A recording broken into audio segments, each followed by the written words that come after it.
আজ তো ওকে মরতেই হবে। এদিকে আমরা দেখি ক্যান তার সমস্ত শক্তি ব্যবহার করে তার ম্যাজিক দিয়ে সমস্ত ক্ষমতা ব্যবহার করতে পারছিল। জিয়াং যখন এটা দেখে তখন অবাক হয়ে বলে, অসম্ভব, ও এটা করতে পারে না, ও তো এই ম্যাজিক ট্রিক জানেই না।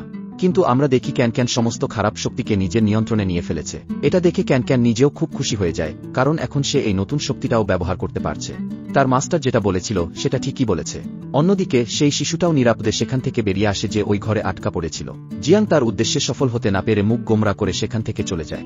তারপর আমরা দেখি ক্যান ফুংচ্যাংকে বলে, আপনি অযথাই চিন্তা করছিলেন। ফুংচ্যাং বলে, আমি কখনোই চাই না আমার কোনো কর্মচারী ওয়ার টাইমে ইনজুর্ড হোক। ঠিক তখনই সেই ব্যক্তি ক্যানকে ছড়িয়ে বলে ধন্যবাদ জানায় এবং ফুংচ্যাংকে বলে, আমি খুব খুশি, আমি আপনার কোম্পানিতে 100 মিলিয়ন ইনভেস্ট করতে চাই। তারপর আমরা দেখি ম্যানেজার ঘটনাস্থল থেকে পালানোর চেষ্টা করছিল। ফুংচ্যাং তাকে থামিয়ে দিয়ে বলে, তুমি এই ধরনের কাণ্ড কিভাবে করলে? তোমার জন্য আজ ক্যান বিপদের মুখে পড়তে যাচ্ছিল।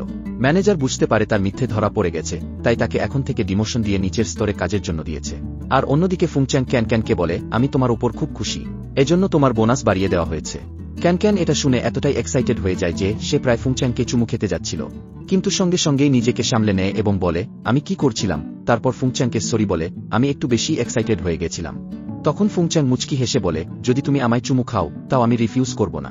এটা শুনে পাশে থাকা সেক্রেটারি আর ক্যানের চেহারা দেখার মতো ছিল।